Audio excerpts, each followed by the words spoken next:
Oke, siap. Sudah. Bapak rekam ulang ya. Baik, kita mulai. Bapak share kembali. Mohon maaf tadi jaringan tidak bersahabat ya. Sekarang mudah-mudahan jaringannya, karena banyak yang pakai di ruang guru ya. Sekarang terlihat? Baik, Terlihat. baik ya. Lihat, Kak. Nah, sekarang LKPD P5 pertemuan keempat masih tahap kontekstualisasi ya. Jadi kalian masih menggali tentang tahap kontekstualisasi. Tema kita apa? Karya terbaikku Teknologi memberikan solusi ya. Nanti LKPD yang dikerjakan anak semua, kalian akan menyimak narasumber hari ini. Itu narasumbernya nanti Bapak akan perkenalkan Bu Tri Budianti SPD, betul Bu ya?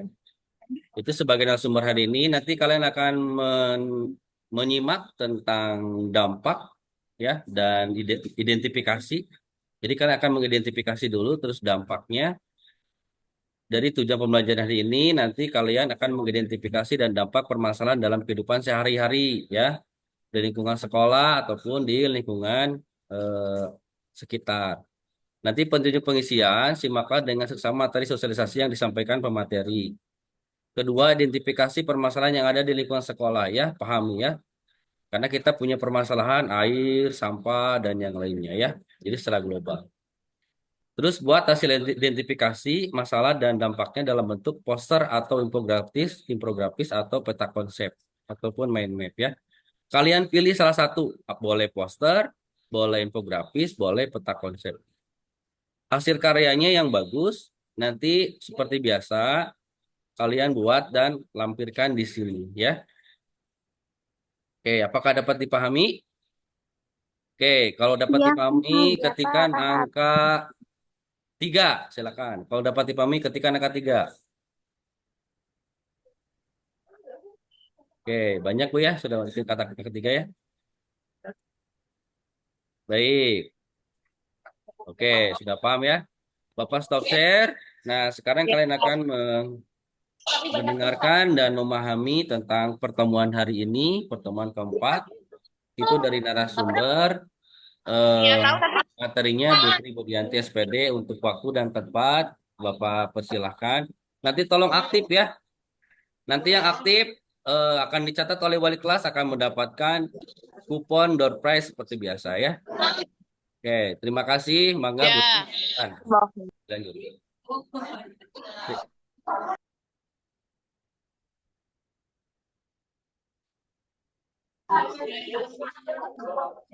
Terima kasih Bapak host Bapak Irfan sebagai Ketua Proyek P5 pertama dari tahun 2024-2025 ini. Terima kasih karena saya diberi kesempatan untuk bisa bertemu dengan kalian semua siswa-siswa 56 yang cantik-cantik ganteng pastinya, dan pastinya hari ini sudah siap untuk menerima materi berkaitan dengan P5 pada yang pertama ini. Apa sih P5-nya? Ayo buka Pak Irfan, buka Pak Irfan. Masih ingat ininya P5-nya apa? Karya terbaikku berteknologi memberikan solusi, Bu. Ya. Enggak, maksud saya anak-anak yang menjawab gitu. Mute-nya Oh, dibuka. boleh. Silakan anak-anak dibuka mute-nya otomatis ya. Ya. Bapak sudah di open. Silakan. Oke, Buka, Bu. apa P5-nya bisa disampaikan?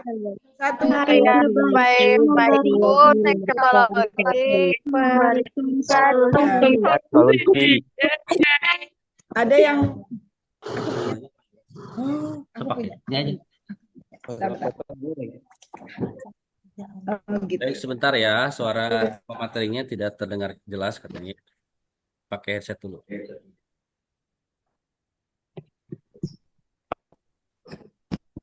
Aku pikir nggak harus pakai.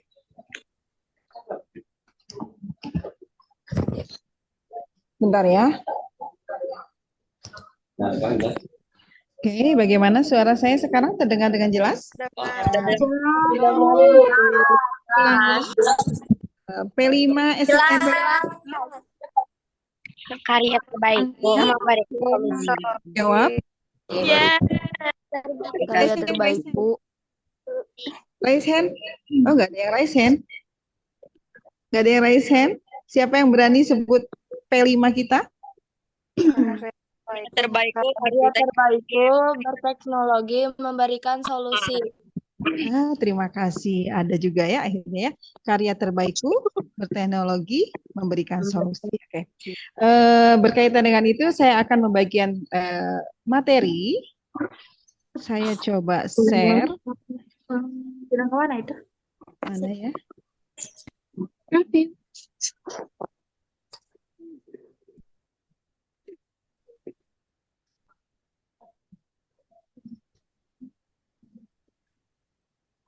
Sudah terlihat belum?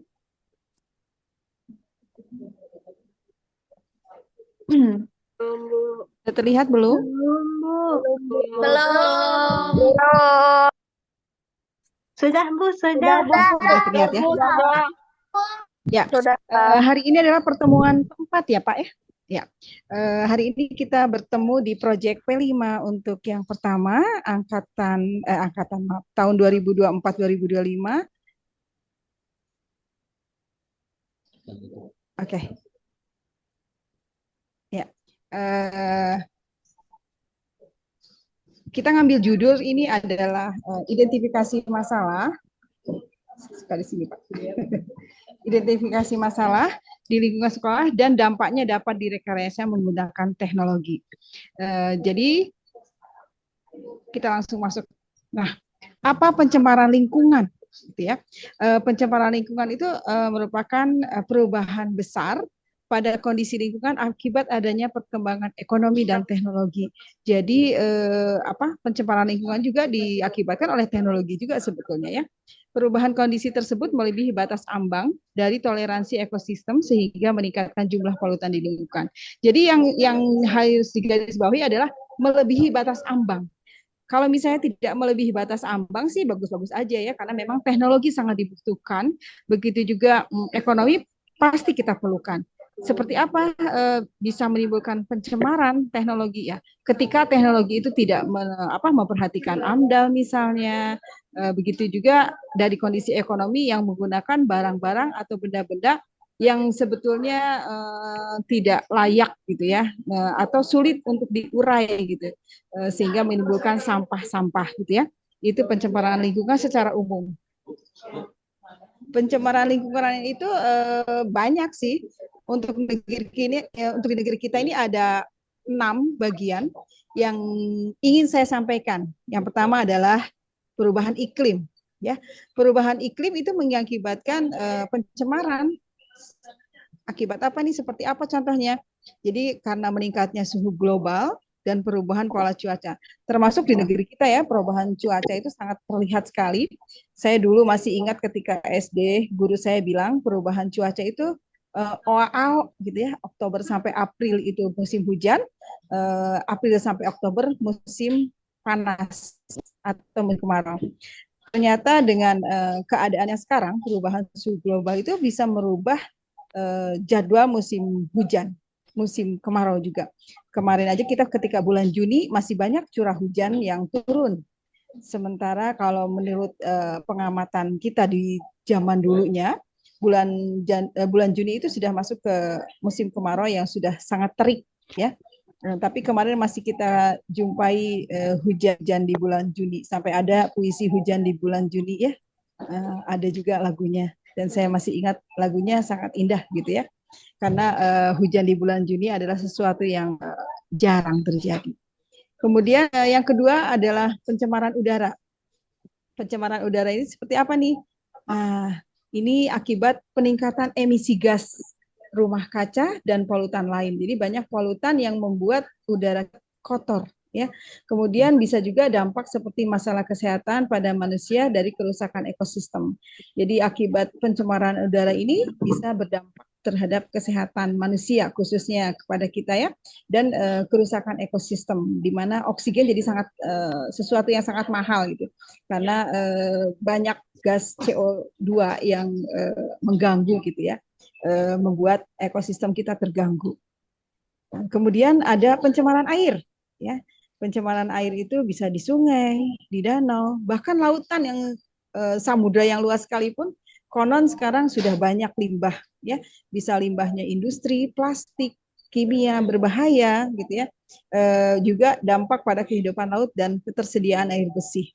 Ya, beberapa tahun yang lalu mungkin kalian pernah melihat kasus ada ikan-ikan mati karena pengaruh dari apa namanya, pengaruh dari zat-zat kimia yang apa namanya, yang banyak gitu di apa, pecah, maaf, bukan pecah, bocor, mungkin bocor dari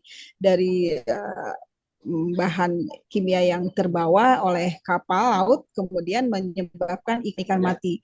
Kemudian di danau ketika beberapa tahun yang lalu juga pernah di danau di daerah Sumatera itu banyak yang mati ikannya karena apa namanya, terpapar oleh apa namanya, limbah industri timah. Ya, jadi banyak ikan yang mati. Kemudian pencemaran juga bisa di tanah. Ya, jadi sampah-sampah plastik yang sukar hancur ya, seperti dari botol, karet sintetis, pecahan kaca, dan kaleng. Dan jangan lupa deterjen juga salah satu bahan yang apa namanya, sulit dihancurkan, sulit terurai. Kemudian zat kimia dari buangan pertanian. Nah, ini yang sering juga misalnya insektisida, pestisida itu menjadi bahan yang merusak tanah gitu ya. Jadi mencemari tanah. Kemudian yang berikutnya ada deforestasi. Deforestasi itu kerusakan ekosistem akibat dari apanya, pemotongan hutan biasanya. Jadi banyak spesies-spesies yang hilang, yang mati, dan perubahan iklimnya juga jadi lebih parah. Saya nggak tahu apakah IKN, pembuatan IKN juga berdampak dengan deforestasi. Ya, saya juga nggak tahu. Itu bagian dari pemikiran kalian, coba apakah itu juga termasuk deforestasi, karena ribuan hektar tanah dibabat habis untuk pembangunan IKN. Dan satu hal yang harus saya ingatkan juga bahwa Kalimantan adalah salah satu paru-paru dunia, karena di Kalimantan hutan alamnya luar biasa, menghasilkan oksigen yang cukup banyak. Karena kemarin dijadikan IKN, berpengaruh nggak ya? Kembali lagi pada kalian pikirkan. Nah, kemudian, nah ini saya pisahkan sengaja yang nomor 6 ini sampah dan limbah. Padahal sampah dan limbah juga ada di air, ada di tanah, ada di udara. Tapi saya ingin menggarisbawahi karena ini yang keenam ini adalah yang akan kita bidik di sekolah. Jadi sampah dan limbah. Jadi sampah dan limbah ini seperti apa? Peningkatan jumlah sampah plastik dan limbah berbahaya yang tidak dikelola dengan baik. Kemudian dampak pada tanah air dan kesehatan manusia, tadi sudah disampaikan. Jadi limbah plastik ya, sampah limbah ini saya apa namanya, saya tekankan. Kenapa? Karena ini juga ada di sekitar kita, bukan hanya di sekolah, tapi bisa jadi di apa, di lingkungan dekat rumah kalian. Mungkin dekat rumah kalian ada pabrik yang mungkin limbahnya belum bagus dalam pembuangannya, karena di negeri ini maaf ya masih leluasa orang buang limbah tidak sesuai dengan keinginan para peneliti, para pencinta lingkungan, yang akhirnya merusak dari apa namanya, lingkungan kita semua. Anak-anakku, kalau misalnya ada yang bertanya boleh langsung ya, potong aja pembicaraan saya. Oke, sampai sini dulu. Ada pertanyaan? Atau saya lanjut? Kedengeran. Nggak ada, Bu. Oke. Lanjut, Bu. Oke, saya lanjut ya. Ada, Bu. Oke, saya lanjut dulu. Penanggulangan ini ada 4. Kalau saya bagi itu ada 4. Bisa secara administratif, bisa secara edukatif, bisa secara teknologi, dan kemudian dengan menurut ikut atau mematuhi undang-undang. Secara administratif seperti apa ya? Secara administratif itu jadi pembuangan limbah misalnya apa namanya, dilakukan sedemikian sehingga tidak banyak mengakibatkan kerusakan dari daerah sekitarnya itu, gitu ya. Kemudian secara edukatif, nah ini yang kita sedang lakukan. Secara edukatif adalah dengan melalui pendidikan formal ya. Atau bisa juga sih non formal, tapi saya lebih melihat ini hal yang penting secara edukatif di tempat yang formal, karena tidak sedikit kesalahan yang terjadi di kemudian hari akibat edukatifnya atau pendidikannya ketika sekolah mungkin tidak kuat, sehingga melakukan pencemaran di lingkungannya itu ya suka-suka saja karena tidak tahu, tidak paham bahwa itu adalah hal yang salah. Kemudian yang ketiga, penanggulangannya secara teknologi. Secara teknologi ini banyak sekali ya. Misalnya ada beberapa yang menarik. Misalnya saya baca di Meksiko ada dibuat pohon buatan yang fungsinya adalah untuk menyerap CO2 atau CO juga yang ada di udara sekitarnya sehingga berganti menjadi oksigen. Jadi itu pohon buatan yang menurut saya menarik. Itu robot ya, bentuknya dari robot tapi bisa melakukan hal tersebut gitu. Itu di Meksiko. Kemudian ada juga yang sama itu kalau nggak salah di apa ya? Armenia atau di mana gitu, daerah Soviet seperti itu. Nggak tahu di Indonesia kayaknya belum ada ya. Ke depan saya pengennya ada gitu ya. Tapi mungkin Indonesia berbesar hati karena punya banyak pohon sebenarnya yang bisa kita tanam. Karena negara kita termasuk negara yang subur, nampaknya dengan metode seperti itu juga masih bisa diperlakukan. Tapi ke depan, kalau memang dianggap perlu, sebaiknya dengan secara teknologi ini juga diterapkan di negara kita.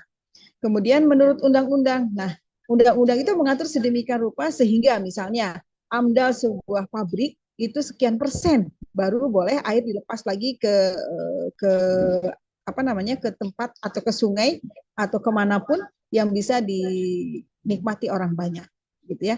Jadi kalau undang-undang itu diatur secara hukum gitu saja. Oke, saya lanjut ya.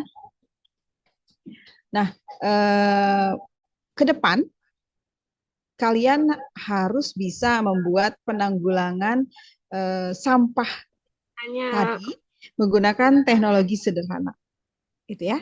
Nah, contoh penggunaan teknologi tepat guna sederhana penggunaan sampah antara lain adalah recycling atau pembakaran.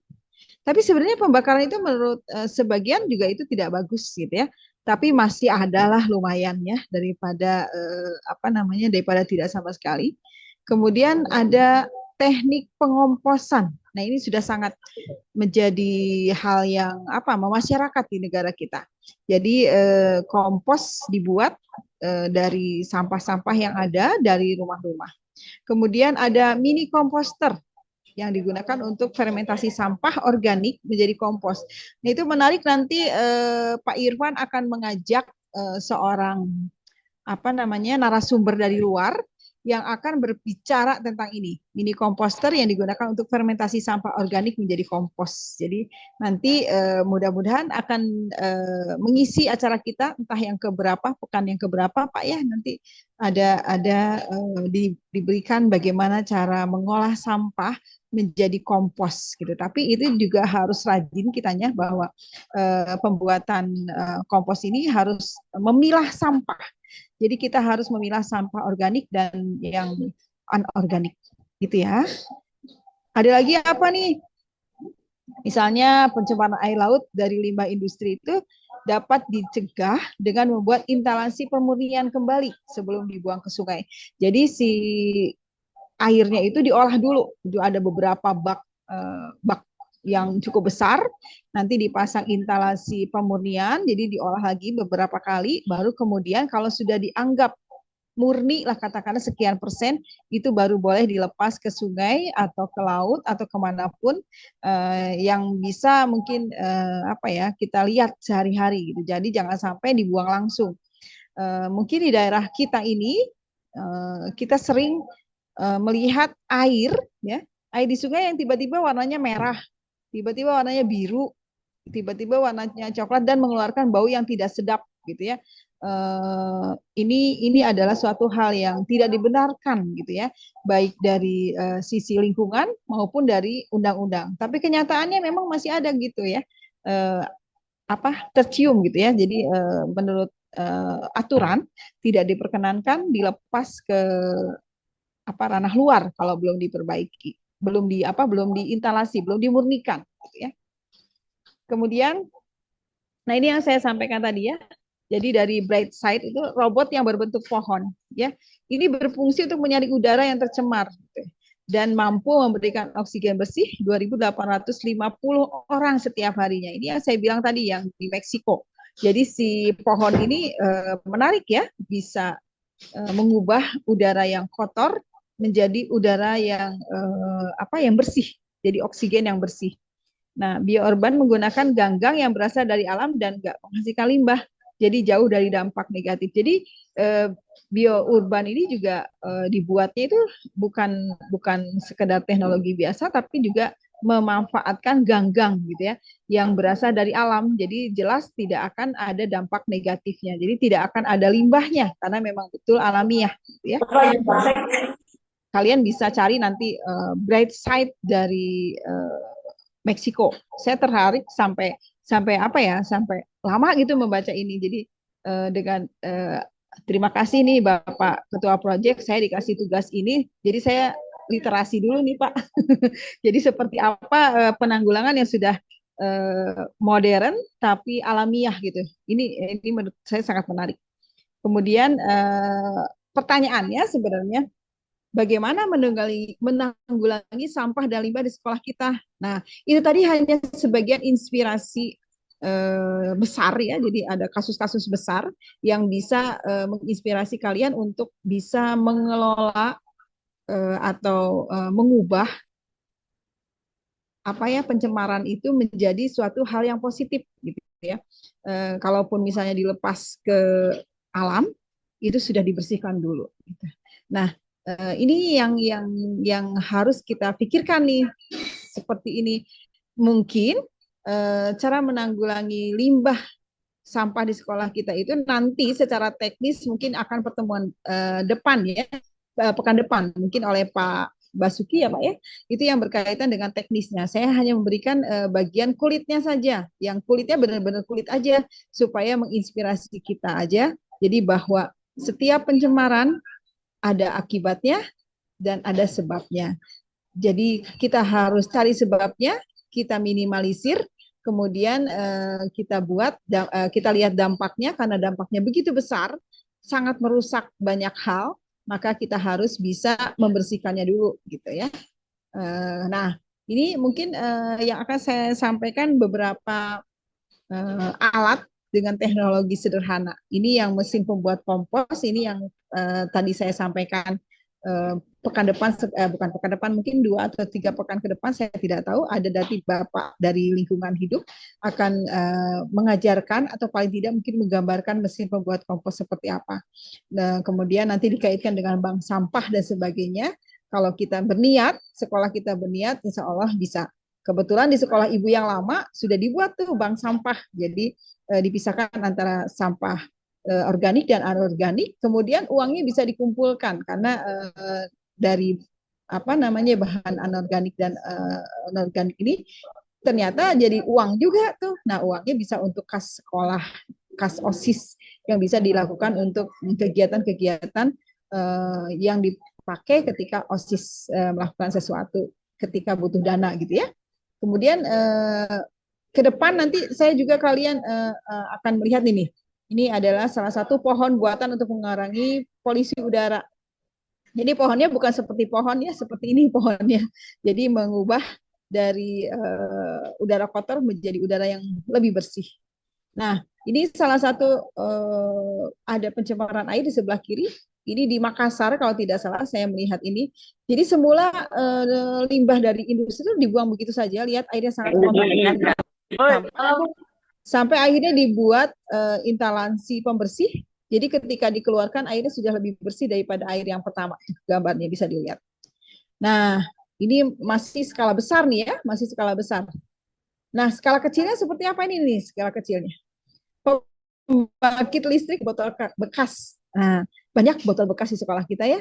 Coba kalian mungkin bisa membuat ini. Ini sekedar inspirasi saja buat kedepannya. Mungkin bisa juga hal lain yang kalian ciptakan. Bisa seperti ini. Ini dispenser loh ya, dispenser dari kerdus gitu ya. Menarik ya menurut saya sih. Jadi karya-karya yang bisa kalian lakukan dengan sampah yang ada di sekolah kita. Inspirasi berikutnya, kalian juga bisa membuat sapu otomatis. Ini dari kerdus juga ya. Jadi dari kerdus, jadi dengan bantuan dinamo bekas kalau tidak salah, dia bisa menarik sampah. Nah, yang lain ini menarik, tapi karena ini dari video tidak terlihat ya si garis-garisnya. Ini kipas angin dari botol bekas.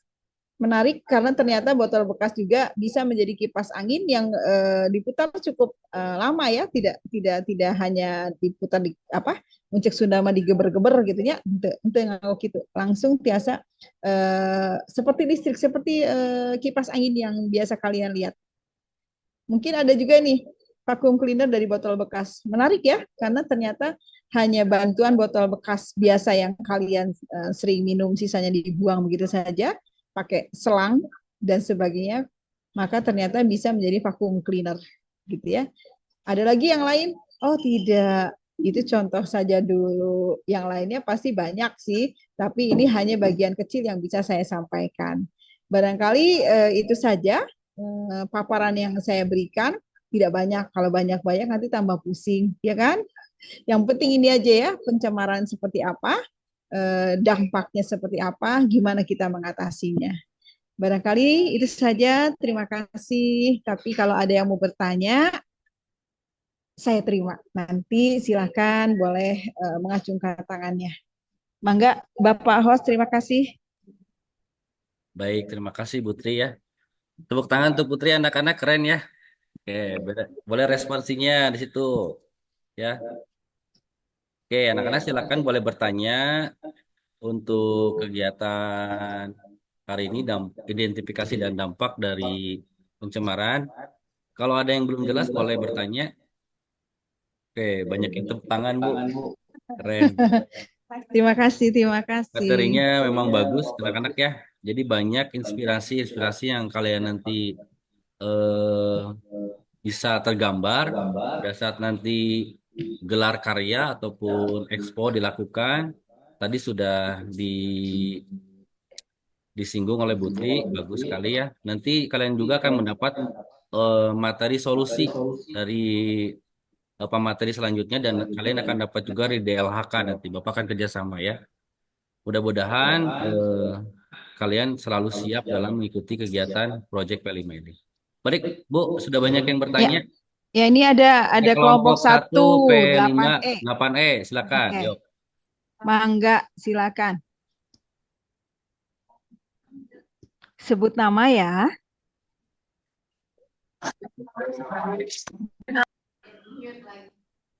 Di mute, Pak. Buka dulu mute-nya.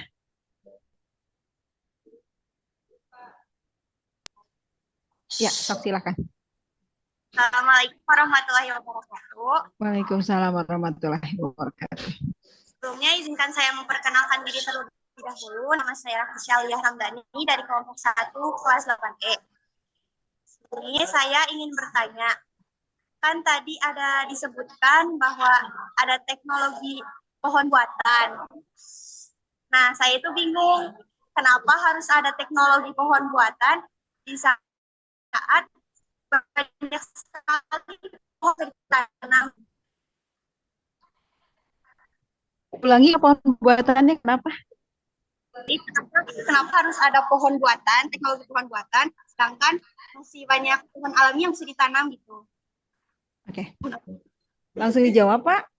Boleh Bu, langsung dijawab. Bagus pertanyaannya, kritis ya. Nanti dapat door prize ya, dicatat sama wali kelasnya ya. Nah, Ada ya. Bapak ya. Keren, Kelompok ya. 1 8E, menarik sekali pertanyaannya ya. Kenapa harus ada pohon buatan? Udah banyak pohon buatan mah gitu ya, intinya begitu. Kalian jalan ke tengah kota, apal Cicadas? Ya, apal Cicadas? Kenal Cicadas?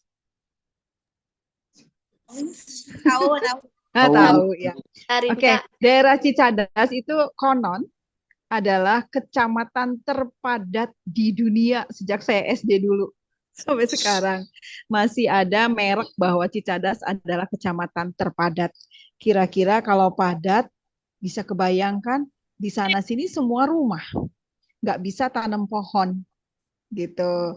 Jadi bisa jadi itu bisa digunakan si pohon buatan itu untuk menyaring udara yang kotor menjadi udara yang bersih gitu. Jadi makanya dibuatlah pohon buatan. Tetapi seperti saya bilang tadi, pohon buatan ini masih ada di luar negeri. Ini yang tadi saya sampaikan itu yang saya buat adalah yang saya sampaikan itu yang ada di Meksiko. Nah, di Meksiko itu mungkin seperti Cicada semua mungkin ya. Saya juga nggak paham tempatnya seperti apa. Jadi sangat padat dan tidak ada pohon. Berbeda dengan di sini gitu ya di Pangaritan masih leluasa, masih bisa tanam pohon, bahkan masih ada sawah dekat sekolah kita. Kayaknya sekolah di kota yang dekat sawah itu hanya sekian persen yang mungkin termasuk sekolah kita, karena sekolah lain itu sudah jauh dari sawah gitu ya. Nah, kenapa dibuat pohon buatannya tadi? Karena tidak ada tempat untuk menanam, maka dibuatlah mesin penyaring udara kotor ini gitu. Tapi kalau di negara kita masih bisa disiasati dengan menanam pohon. Misalnya di sepanjang jalan kalian masih bisa lihat pohon-pohon yang dipakai untuk menyaring udara kotor. Nah, kalau di daerah kita, mungkin kalau boleh saya kasih saran di rumah kita gitu ya, di rumah kita itu harus tanam pohon gitu ya. Paling tidak di pot-pot kecil lah ya. Dan salah satu pohon yang apa ya, menurut saya disarankan untuk ditanam adalah pohon lidah mertua. Kenal pohon lidah mertua? Ya, pohon Ya, lidah Bu. mertua itu yang panjang-panjang daunnya. Itu sangat bagus untuk menyaring udara kotor. Ya, termasuk di rumah saya sekeliling rumah saya itu ada pohon lidah mertua. Termasuk saya simpan di kamar gitu ya, di kamar anak saya yang di atas saya kasih pohon lidah mertua untuk apa? Untuk menyaring udara yang kotor. Dan pohon lidah mertua ini salah satu pohon yang bagus untuk menyerap udara para smoker yang para perokok. Kebetulan di rumah saya ada perokok. Nah, saya bersihkan udaranya dengan menanam pohon lidah mertua. Itu mah sebagian dari upaya. Kalian bisa menanam ini sangat sederhana, sangat mudah juga untuk menanamnya. Tidak perlu banyak perawatan tersendiri.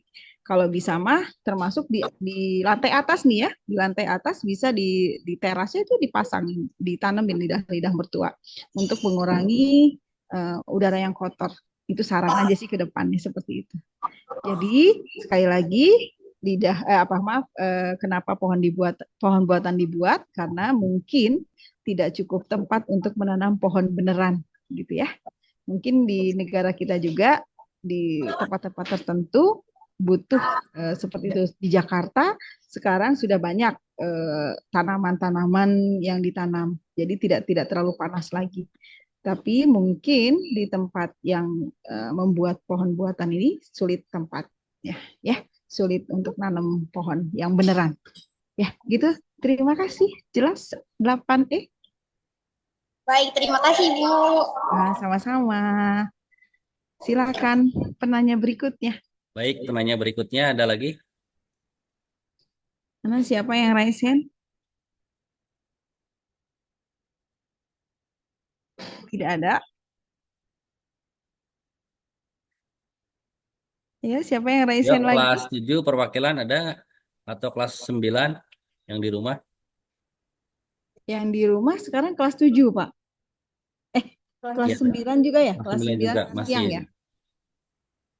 Oke. Silakan.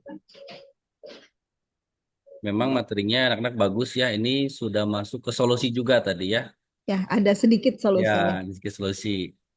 Jadi memang rancangan proyek kegiatan P5 ini hari ini memang kontekstualisasi dan minggu depan nanti ada solusi dari narasumber juga. Kalian akan seperti ini Zoom dulu ya. Nanti juga minggu depannya juga akan ada Zoom. Jadi Zoomnya nanti bergantian. Jangan ketok kelompok saja yang memakai Zoom supaya kuotanya tidak berat ya. Jadi perwakilan saja yang siap kuotanya ya. Oh, sudah Itu ada Pak, yang ada ini. yang raise hand lagi Pak. Oke, Rere itu Rere Rere. silakan Rere. Buka itunya. Rere kelas mana Rere? Assalamualaikum. Waalaikumsalam warahmatullahi Warahmatullahi wabarakatuh. Perkenalkan, nama saya Dian Dini. Dan Dini adalah saya Rere dari kelas 8C. 8, 8C. oh 8C. Ya, silakan Re. Izin bertanya, Bu, kalau kita mau nanya cara membuat tanaman buatan itu gimana? Wah, ini pertanyaan luar biasa ya, Pak. Sangat Keren, luar Rere, biasa. keren. Oh, ternyata ini pohon buatan ini menarik juga ya, bukan oleh saya aja terpancing ini tentang pohon buatan. Nah, sejauh ini dengan kapasitas saya tidak paham bagaimana cara membuatnya. Ya, jadi mungkin bukan ini sasaran kita ya, karena ini untuk skala besar. Skalanya bukan bukan skala sekolah, tapi mungkin skala kota gitu ya. Jadi tapi nggak apa-apa kalau misalnya kalian mau tahu, googling aja ya, googling aja, cari ayo bagaimana cara membuat pohon buatan. Tapi yang pasti ini apa ya, lumayan juga sepertinya pekerjaannya karena besar gitu ya, dan mungkin membutuhkan dana yang tidak sedikit. Tapi kalau mau dicoba boleh cari-cari aja tahu, barangkali kita bisa bikin miniaturnya, bikin yang kecilnya. Tapi sejauh ini kapasitas saya tidak mampu untuk menjelaskan bagaimana cara membuat apa namanya pohon buatan ini. Mungkin nanti berkaitan dengan guru IPA ya, guru fisika. Maaf, sekarang udah jadi satu guru IPA, nanti bisa kebetulan ada di sini Ibu Aroyan, Ibu Puspita, tuh nanti kalian tanya-tanya sama beliau ya, ada hubungannya nanti antara biologi dan fisikanya, pasti banyak fisikanya juga di situ kan. Mungkin Ibu Aroyan dan Ibu Puspita bisa bantu kalian ya. Dapur guru IPA-nya mungkin Pak Basuki ya. Nah, bisa nanti tanya-tanya sama Pak Basuki. Tapi tidak ada salahnya, silakan googling sendiri dulu ya. Mohon maaf, saya menjawabnya ya situ aja, sebatas kapasitas saya saja. Saya hanya menyampaikan bahwa ini loh solusinya, gitu ya. Ya, terima kasih Rere 8C. Gimana Rere? Terima kasih, Ibu. Oke, Rene sudah puas? Sudah. Mudah-mudahan belum puas ya, jangan puas. Jadi kalian nanti menggali lagi tentang referensi-referensi dan malah bisa membuat eksplorasinya yang lebih bagus. Benar. Oke, Ibu ada yang bertanya lagi, Bu Tri? Ya, Ini Sabila itu ya. Sabila Fitriani ya. Silakan Sabila buka audionya. Buka ininya, buka suaranya, buka juga videonya mungkin biar lebih nyaman. Banyak kan Gening. Ayo silakan Sabila. Ayo Sabila buka Mas apa? audionya. Perkenalkan, nama saya Metka dari kelas 8C dan saya Saya Sabila juga. Ya. Kita mau nanya kalau untuk mengatasi pengolahan sampah basah itu kayak gimana, Ibu? Pengolahan apa? Sampah basah. Oh, sampah basah. Oh ya, pengolahan sampah basah seperti apa ya? Nanti kamu googling juga tuh. Menarik sepertinya. Kalau misalnya saya jelaskan lengkap, nanti kalian tidak terpancing untuk googling, ya kan? Sampah basah itu macam-macam gitu ya. Bisa sampah basah yang dari apa nih? Organik atau anorganik, ya kan? Kalau yang organik mungkin ya bisa pada akhirnya ke kompos juga, ya kan? Tapi kalau misalnya yang anorganik mungkin harus dikeringkan dulu ya, karena kalau nggak kering agak susah gitu ya. Ada saya sempat share ke Bapak Ketua Project kemarin, sampah plastik yang bisa dibuat menjadi batako. Jadi nanti sampah plastik itu nanti dihancurkan, dibakar. Kalau udah udah bentuk cair, dicampur dengan pasir, dicetak, nanti jadi semacam bata gitu. Bisa untuk ngebangun rumah tuh. Itu salah satu ide yang menurut saya menarik sih gitu ya. Tapi ada juga ide lain yang misalnya dibuat ekobrik. Ekobrik itu jadi si botolnya dimasukin lagi ke botolnya, dipencet kecil-kecil, dimasukin ke botol lagi, nanti banyak, kemudian nanti bisa ditumpuk menjadi bangunan baru, jadi kursi atau jadi apa. Karena saya pernah melihat ada bangku-bangku yang terbuat dari ekobrik, dari sampah-sampah yang dipadatkan, dirapihkan jadi, atau bahkan ada saya pernah lihat juga sampah botol beling ya, bukan botol plastik, dibuat jadi bangunan, jadi gedung.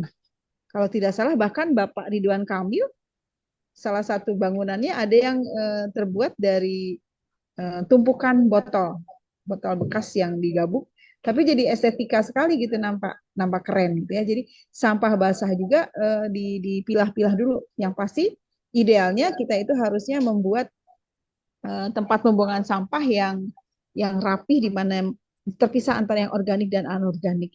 Yang anorganik ini, nah seringkali botol kan, pada umumnya botol. Nah botol plastik itu saya sarankan buang dulu airnya, ya. Jadi buang dulu airnya, baru nanti dimasukkan ke tong sampah gitu. Jadi tidak apa ya, tidak becek kemana-mana gitu, tidak membuat basah, ya. Jadi seperti itu kayaknya untuk sementara. Jawaban saya, Sabila. Ya. Cukup puas, Sabila. Jangan puas ya Pak, lupa saya. Biar googling lagi sendiri. Gimana, Ya, Ibu. Sabila? Ya, Ibu. 8C? Terima kasih, Ibu. Oke. Oke, Oke, terima kasih bagus, Sabila aktif ya. Kemudian mungkin Hanifah nih. Wah, dari kelas 7 nih, Pak. 7I. Silakan Hanifah, mungkin. Buka audionya ya. Nah. Ya gitu. Mangga Hanifah dibuka dulu video dan suaranya. Assalamualaikum, Bu. Waalaikumsalam. Perkenalkan, sebelumnya nama saya Hanifah Zahra dari kelas 7I. Ya. Mau bertanya, Bu, minyak goreng bekas masuk pencemaran kan? Bagaimana cara menanggulanginya karena tidak ada yang menampung? Kan kalau dibuang akan mengendap. Suaranya pelan, Pak. Apa bisa diulang, Pak? Hanifah, coba diulang. Dekatkan ya audionya ya. Kalau minyak goreng bekas kan termasuk pencemaran. Bagaimana cara menanggulanginya? Kan karena tidak ada yang menampung, kalau dibuang kan akan mengendap. Minyak goreng bekas. Ada tuh yang menampung. Ada di tempat, di komplek tempat saya tinggal, itu apa ya, minyak bekasnya namanya jalantah, muncik Sunda namanya. Jelantah itu ditampung oleh oleh satu yayasan tertentu, sehingga si minyaknya itu diolah lagi. Konon diolah lagi jadi minyak lagi sih, tapi saya nggak tahu seperti apa prosesnya. Jadi 1 liter itu dihargai dengan sekian rupiah gitu ya. Bahkan tapi kalau di komplek tempat saya tinggal, jadi itu menjadi infak masjid gitu ya. Menarik ya. Jadi hal yang yang sebenarnya dibuang tapi malah jadi beramal gitu. Itu di komplek tempat saya tinggal. Jadi si jelantahnya itu ada di Ibu A gitu ya. Kami kumpulkan. Jadi 1 pekan sekali atau 1 bulan sekali ditampung di kaleng-kaleng masing-masing tiap rumah. Nanti pada saat tertentu dikembalikan, diserahkan kepada pengepul. Pengepulnya itu nanti mungkin langsung dengan yayasannya dikasih ke kas masjid gitu ya. Itu yang ada di sekolah, di kompleks saya. Tapi nanti bisa saja sih hal tersebut kalian lakukan juga. Mungkin nanti saya koordinasi dengan tetangga saya, kalau memang itu mau dilakukan di sekolah, di lingkungan kalian. Nanti saya tinggal bicara saja. Kembali lagi mau diambil uangnya atau mau diamalkan juga. Jadi tanpa kita sadari sebenarnya buang sampah, tapi kok malah jadi amal gitu ya. Nah, tapi sekali lagi pengolahannya sendiri saya tidak paham. Tapi mungkin ada instalasi yang bisa membersihkan atau menjernihkan si minyak gorengnya itu tadi. Sepertinya ke sana. Gitu Hanifah. Baik, Ibu. Mungkin bisa dilakukan di Apa Pak? Saya nggak dengar. Baik, ya. Ibu. Terima kasih. Terima kasih kembali. Oke ya Hanifah sudah lewat. Sekolah. Kita masih punya waktu ya Pak ya, masih ada 5 menit lagi. Mangga Kelompok kelompok 2, 2 kelas 8D. 8D. Yuk, silakan. Ini kelompoknya yang bertanya ini kelas 7, kelas 8, kelas 9-nya nggak ada ya Pak ya? Oke, setelah ini itu kelas 9 ya. Ya, mangga. Kelompok 2, 8D. Siapa ya?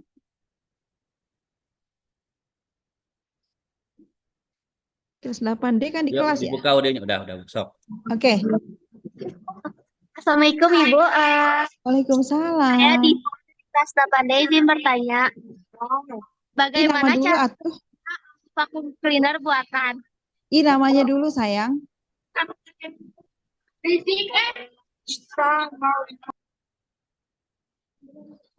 Namanya siapa?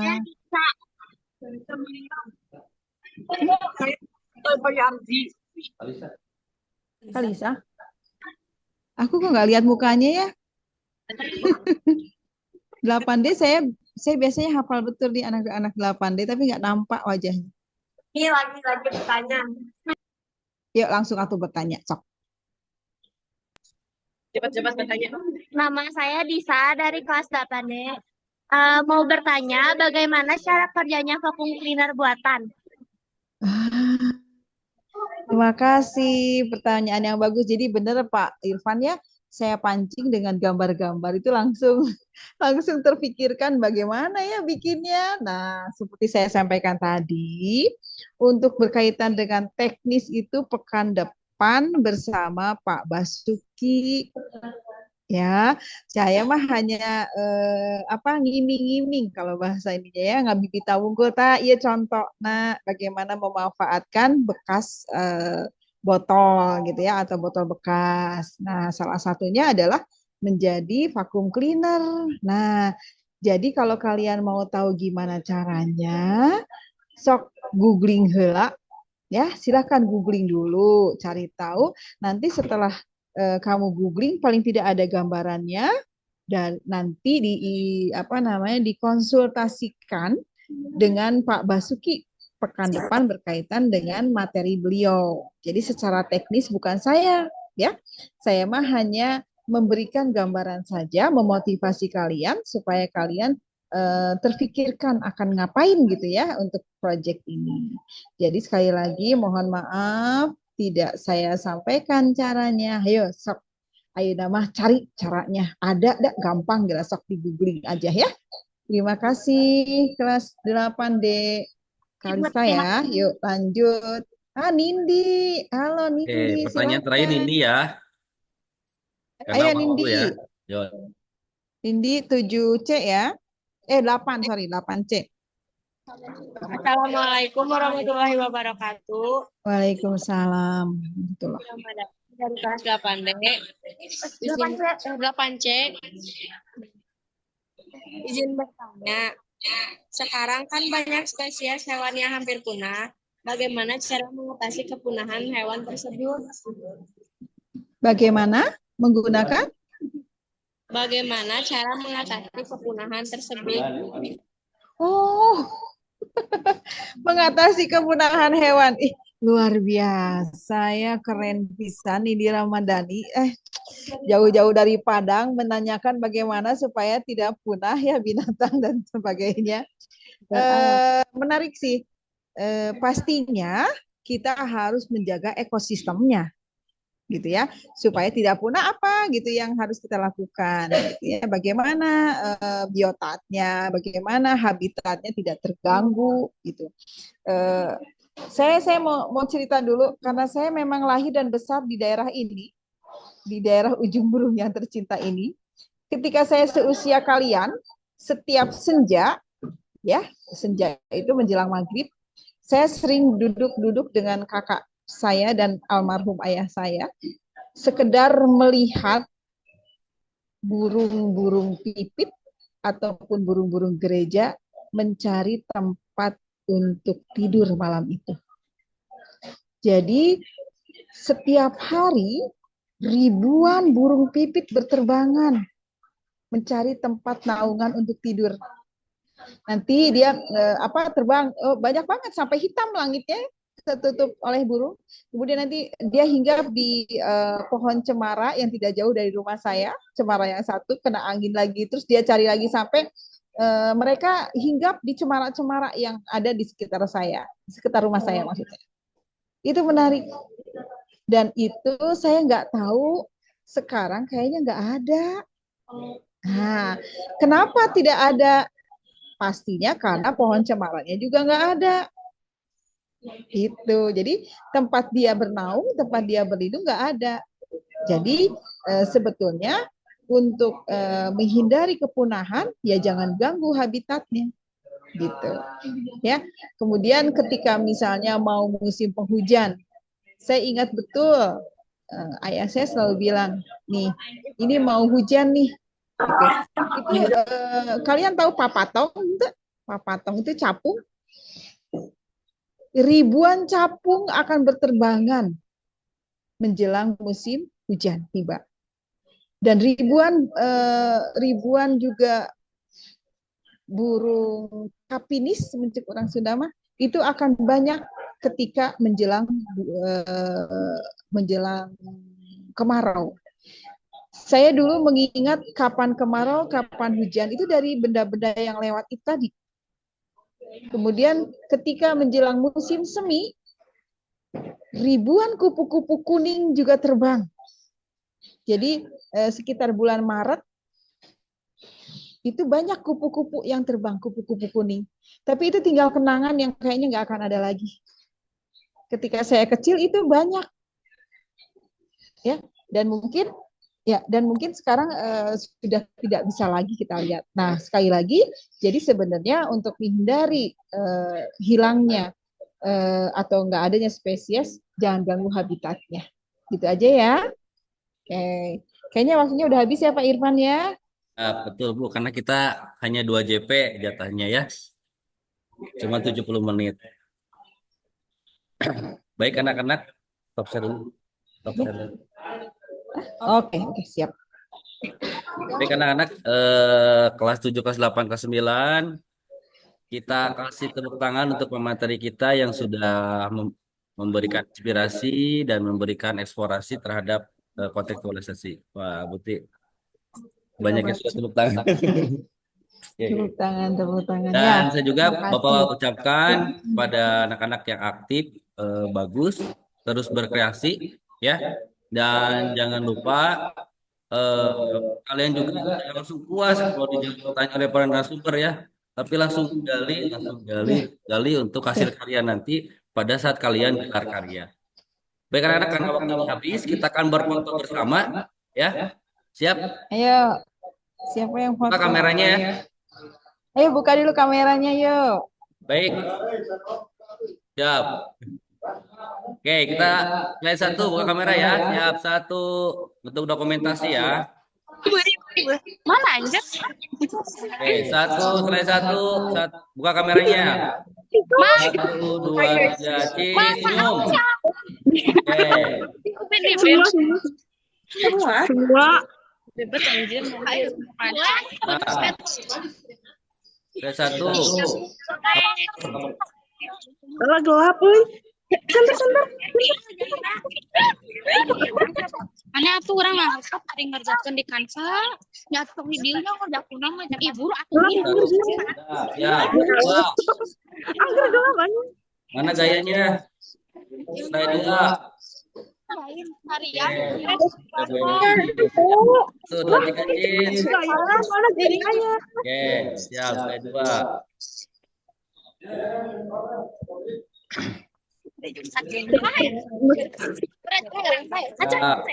slide 3. Banyak ya. Mama ketungkul ya, Mah. 1, 2, 3, cheese. Wah, Rafa lagi di mana Rafa itu Rafa?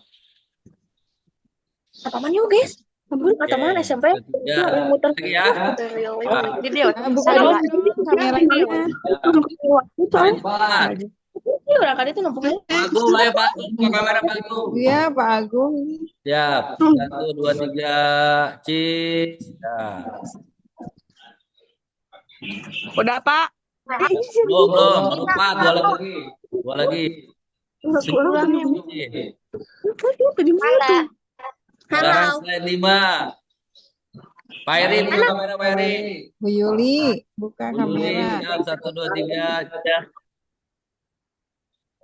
Di mana tuh? Kita naon Sarana. mute dulu. Wah, Yusnita, buka Ih, kamera. Abi, ada Abi.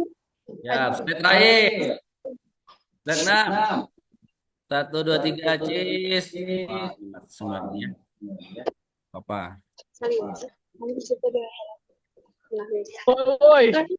Domba. Baik, terima kasih. Pakai Kita teh sudah domba. berproses hari ini. Alhamdulillah lancar. Saya Depan kalian karbon ya Allah. Mana?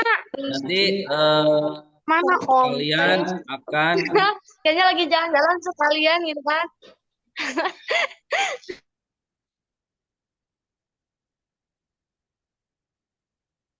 kalian minggu depan masih berproses ya. Nanti materi Zoom tentang solusi.